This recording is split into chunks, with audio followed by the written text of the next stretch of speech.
আসসালামু আলাইকুম। চলে গেছিলাম আজকে বিকেলে আমরা শহরে। আমরা মূলত যাব আমাদের একটা রোগী দেখতে। আমার বেয়ান খুব অসুস্থ, তাই বেশ কিছু ফলমূল কিনে নিয়ে তাদের বাড়ির উদ্দেশ্য যাচ্ছি। আমার মেয়ের খালা শাশুড়ি অনেক অসুস্থ।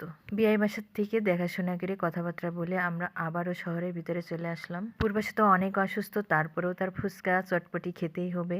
আবার আজকে বাবার সাথে করে শিল্পকলার সামনে গিয়ে ফুচকা খেতে হবে, তাই ফুচকার দোকানে চলে গেল। এই যে সে টক বেশি বেশি খায়। জ্বর এসেছে তো মুখে কিছু ভালো লাগছে না, টক ইচ্ছা মতো টক খাচ্ছে। একদম চেটে পিটে খাবে নাকি আজকে। দুদিন যাবত কিচ্ছু মুখে দেয় না। তার বাবাকেও বললো তুমি একটা খাও, সে খেতে চায় না। ওইসব বাহিরের জিনিস সে কিছুই পছন্দ করে না। এই যে পূর্বাশা বুড়ি একদম চেটেপুটে খেয়ে নিল। নিজের প্লেট থেকে খেয়ে নিয়ে এবার আমার প্লেটটাও চেটেপুটে খাবে। তার নাকি খুব মজা লাগছে টক খেতে।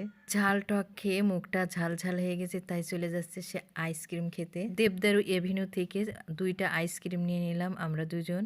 শিল্পকলার সামনে আসলে পূর্বাশাত্তা স্যারের কথা মনে পড়ে যায়। সবশেষে আমরা রিক্সায় উঠে বাসার উদ্দেশ্যে রওনা দিলাম। শহরের ভিতরে ভ্যানে করে এত সুন্দর একটা দৃশ্য চোখে পড়লো, পেঁপে নিয়ে যাচ্ছে।